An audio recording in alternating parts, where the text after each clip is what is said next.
Hello guys, और video देखने के लिए हमारे चैनल को सब्सक्राइब करें और वीडियो इसी पे डले हैं सारे एपिसोड। कबीर की कही बात उस शांत मैदान में किसी बम की तरह फटी थी।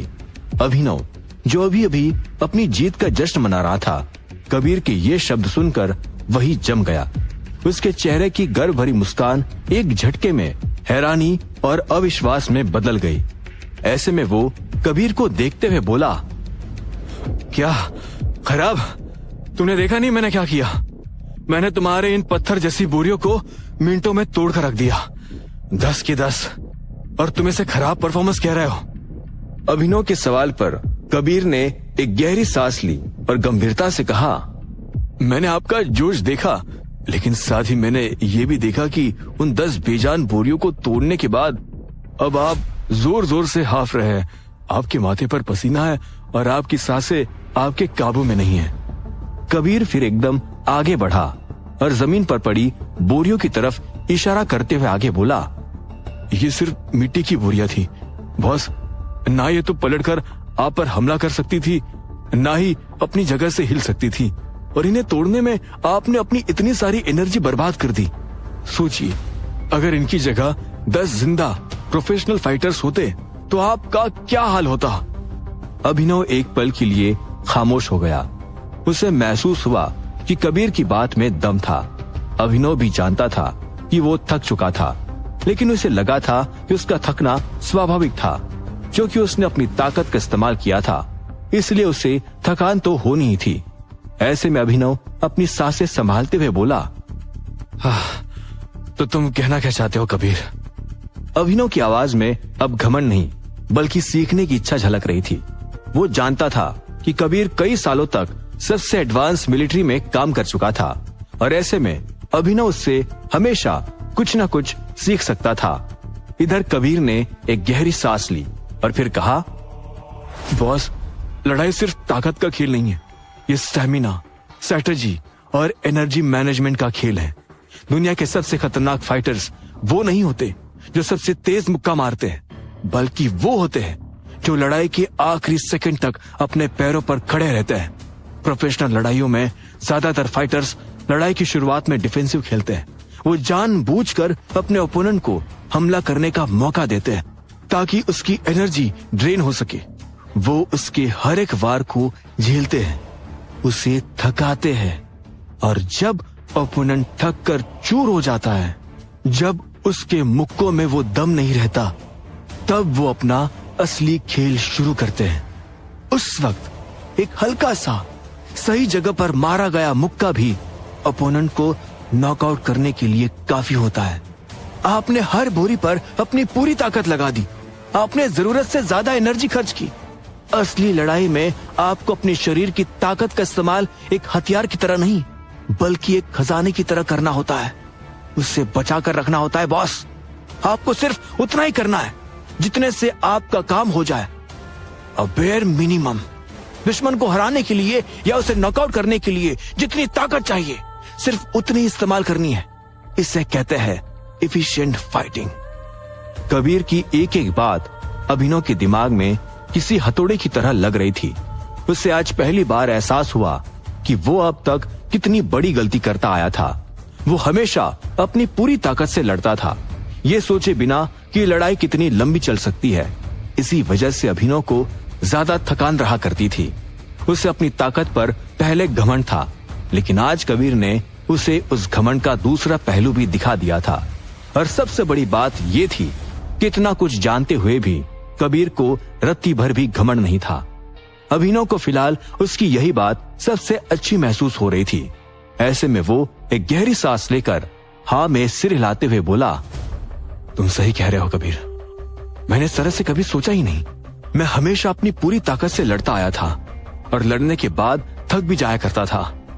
अभिनव की बात सुनकर कबीर हल्का सा मुस्कुराया और बोला, डोंट वरी बॉस, मैं आपको सब कुछ सिखा दूंगा। बस सीखने की चाह होनी चाहिए जो आपके अंदर है। वैसे अगर आप परमिशन दे तो आज रात मैं आपको कुछ दिखाना चाहता हूँ। शहर में रात को एक अंडरग्राउंड फाइट क्लब चलता है, जहाँ आपको असली प्रोफेशनल फाइटर्स देखने को मिलेंगे। आप उनकी स्ट्रेटजीज, उनकी बॉडी लैंग्वेज और उनके एनर्जी मैनेजमेंट को करीब से देख सकते हैं। लड़ना सीखने के लिए पहले लड़ाई को देखना और समझना जरूरी है।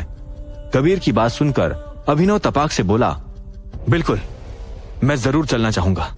मुझे भी देखना है कि ये असली लड़ाई कैसे होती है। पता तो चले कि हम कहाँ चूक रहे हैं। अभिनव को एहसास हो गया था कि उसे अम्मा जी और उनके पोतों से लड़ने के लिए सिर्फ शारीरिक ताकत ही नहीं बल्कि दिमागी तौर पर भी एक प्रोफेशनल फाइटर बनना जरूरी था। दूसरी तरफ हजारों किलोमीटर दूर मुंबई में ग्रैंड ओशन होटल का आलीशान कॉन्फ्रेंस हॉल खचाखच भरा हुआ था। मुंबई और उसके आसपास के इलाकों के लगभग सारे बड़े रॉ मटेरियल सप्लायर्स वहां पहुंच चुके थे। हर किसी के चेहरे पर थोड़ी उत्सुकता और थोड़ा शक था। उन्हें रातों रात विराट मटेरियल्स नाम की एक नई कंपनी ने एक ऐसी डील ऑफर की थी जिस पर यकीन करना मुश्किल था। इतने में उस हॉल के दरवाजे खुले और ऋषिराज अंदर दाखिल हुआ। उसके पीछे उसके 4 हट्टे कट्टे बॉडीगार्ड्स भी आ रहे थे। ऋषिराज ने एक महंगा डिजाइनर सूट पहना हुआ था। उसकी आंखों में वही गढ़वाल परिवार वाला घमंड और ताकत साफ झलक रही थी। ऋषिराज के अंदर आते ही पूरे हॉल में एक खामोशी छा गई और सब लोग उसे ही देखने लगे। इतने में ऋषिराज का एक असिस्टेंट तेजी से उसके पास आया और उसके हाथ में एक टैबलेट थमाते हुए बोला, सर, ये रिपोर्ट है। हॉल में प्रेजेंट सभी सप्लायर्स का मिलाकर हमारे पास लगभग 3000 करोड़ रुपए का रेडी स्टॉक खरीदने का मौका है। सिर्फ 3000 करोड़? ऋषिराज ने अपनी भौं सिकुड़ते हुए पूछा। उसे 3000 करोड़ मामूली रकम लग रही थी। फिर उसने उस टैबलेट पर एक नजर डाली और उसे वापस अपने असिस्टेंट को थमा दिया। असिस्टेंट के वहां से जाने के बाद ऋषिराज ने अपना गला साफ किया और कहा, गुड मॉर्निंग जेंटलमैन, मेरा नाम ऋषिराज गढ़वाल है और मैं विराट मटेरियल्स का मालिक हूँ। मैं जानता हूँ कि आप सब सोच रहे होंगे कि ये नई कंपनी कौन है और इसके इरादे क्या है। तो मैं आपको साफ साफ बता दूं, मैं यहाँ मुंबई के रॉ मटेरियल मार्केट पर कब्जा करने आया हूँ।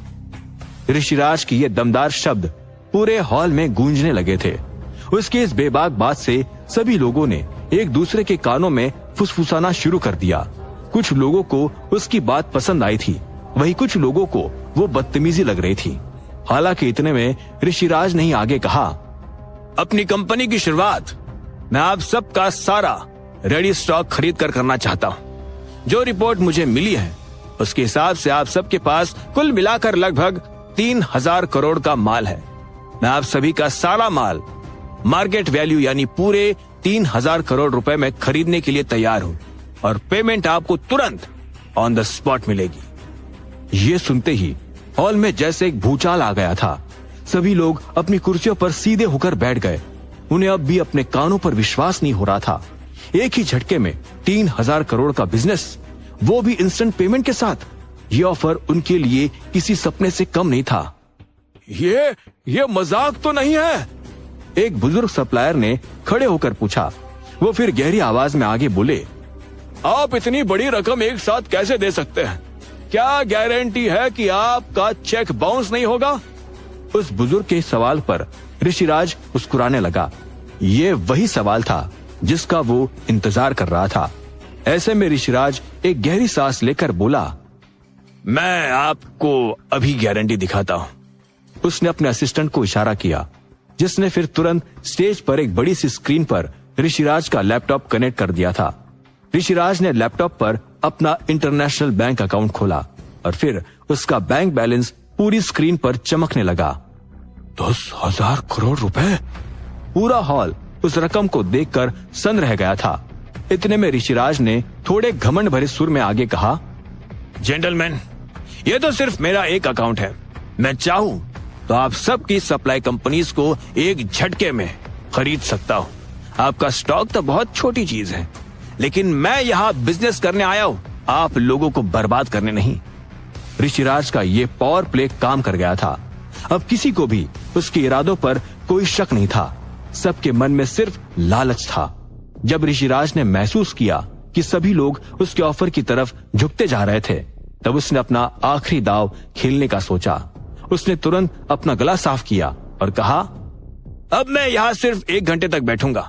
जो भी इस समय मेरे पास आकर अपना स्टॉक बेचेगा उसके अकाउंट में इमीडिएटली पेमेंट भी ट्रांसफर हो जाएगी। लेकिन कोई 1 घंटे बाद आया तो उसे कुछ नहीं मिलेगा। ये सुनते ही हॉल में मानो भगदड़ मच गई। लालच ने सभी लोगों के सारे शक और सारे सवालों को रौंद डाला था। एक के बाद एक हर सप्लायर ऋषिराज की टीम की तरफ दौड़ने लगा था। सभी अब जल्द से जल्द अपने स्टॉक को बेसब्री से पैसों में बदलना चाहते थे। मैं अपनी डील फाइनल करता हूँ। पहला मेरे पास सबसे ज्यादा माल है। विराट मटेरियल जिंदाबाद। ऋषिराज स्टेज पर खड़ा ये नजारा देख रहा था और उसके चेहरे पर एक शैतानी मुस्कान थी। सिर्फ 1 घंटे के अंदर विराट मटेरियल्स ने मुंबई के मार्केट में मौजूद सारा रेडी स्टॉक खरीद लिया था। 3000 करोड़ रुपए अलग अलग सप्लायर्स के बीच बंट चुके थे और कुछ लोगों ने तो अपना माल ऋषिराज के गोदामों के लिए रवाना भी कर दिया था। ऐसे में ऋषिराज वापस अपने होटल के आलीशान स्वीट में आया और उसने तुरंत अधिराज को फोन किया। अधिराज की फोन उठाते ही ऋषिराज चहकते हुए बोला, भाई काम हो गया। मुंबई का मार्केट अब हमारा है। टाइगर को अब 1 बोरी सीमेंट भी नहीं मिलेगी। ऋषिराज की बात सुनकर अधिराज भी मुस्कुराते हुए बोला, एक्सीलेंट ऋषिराज, अब तुम कनाडा वापस आ जाओ। हमें प्लान के दूसरे हिस्से पर काम करना है। ठीक है, ऋषिराज ने कहा और फोन काट दिया। उधर कनाडा में ट्रेनिंग के बाद अभिनव ने नाश्ता किया और फिर अपने कमरे में लौट आया। उसने देखा कि अनन्या अब जाग चुकी थी और अपने लैपटॉप पर कुछ काम कर रही थी। कंपनी का नाम सोचा? अभिनव ने मुस्कुराते हुए अनन्या के पास आकर पूछा।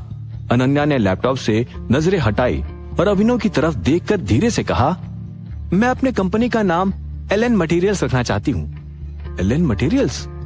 अभिनव ने पूछा। हाँ, ये मेरी फैमिली की पुरानी कंपनी का नाम था। दादाजी ने बहुत मेहनत से उसे खड़ा किया था। मैं चाहती हूँ कि ये नाम हमेशा मेरे साथ रहे, इसीलिए इसे सिलेक्ट किया है। अनन्या ने जवाब में कहा। अभिनव अनन्या की भावनाओं को समझ सकता था। ऐसे में उसने धीरे से उसका हाथ पकड़ा और कहा, ठीक है, कंपनी का नाम फिर एलन मटेरियल्स ही होगा। अनन्या ये सुनकर मुस्कुराई और फिर एक गहरी सांस लेकर बोली, तो अब आगे क्या करना है? हम रॉ मटेरियल बनवाएंगे? नहीं, अभिनव बोला और फिर उसने नाम में अपना सिर हिलाते हुए आगे कहा, मैन्युफैक्चरिंग शुरू करने में सालों लग जाएंगे। फिलहाल हम मार्केट से रेडी स्टॉक मटेरियल खरीदेंगे और स्काई ग्लोबल को सप्लाई करेंगे। ठीक है, अनन्या ने हाँ में सिर हिला दिया। उसे अभिनव के डिसीजन पर पूरा भरोसा था। घंटों बाद रात के अंधेरे में अभिनव और कबीर शहर के एक पुराने इंडस्ट्रियल इलाके में पहुंच गए। अभिनव ने एक साधारण सी हुडी और जीन्स पहनी थी ताकि उसे कोई पहचान ना सके। वो वहां आकर एक पुरानी वेयरहाउस जैसी बिल्डिंग के सामने रुके और फिर कबीर ने गाड़ी से नीचे उतरते हुए कहा, ये है वो क्लब बॉस। यहाँ कनाडा के कुछ सबसे बेहतरीन फाइटर्स लड़ते हैं। वो लोग सिर्फ पैसों के लिए नहीं बल्कि पैशन और इज्जत के लिए लड़ते हैं। कबीर की ये बात सुनकर अभिनव की दिलचस्पी और भी बढ़ गई। अंदर का माहौल किसी दूसरी दुनिया जैसा था। हवा में पसीने, शराब और एड्रेनलिन की मिली जुली गंध फैल रही थी। बीचों बीच एक रिंग बना हुआ था और उसके चारों ओर सैकड़ों लोगों की भीड़ चिल्लाए जा रही थी। अभिनव ने देखा कि वहां हर तरह के लोग थे, मजबूत, पतले, लंबे, छोटे, और हर किसी का लड़ने का स्टाइल अलग था। वो दोनों अभी भीड़ में से अपना रास्ता बना ही रहे थे। इतने में अभिनव का कंधा गलती से एक मोटे आदमी से टकरा गया। वो आदमी अभिनव से लगभग दुगना था और उसका पूरा शरीर टैटू से ढका हुआ था। देख नहीं चल सकता अंधे, उस आदमी ने एक गुर्राती हुई आवाज में कहा।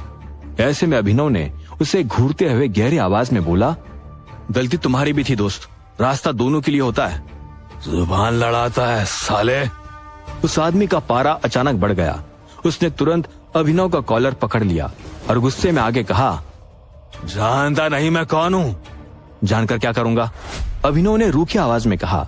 ऐसे में उस आदमी ने अभिनव को धक्का दे दिया और कहा, भाग जा यहाँ से, नहीं तो मैं तेरा मुंह तोड़ दूंगा। उस आदमी की बात से अभिनव एक कदम पीछे हटा, लेकिन भागा नहीं।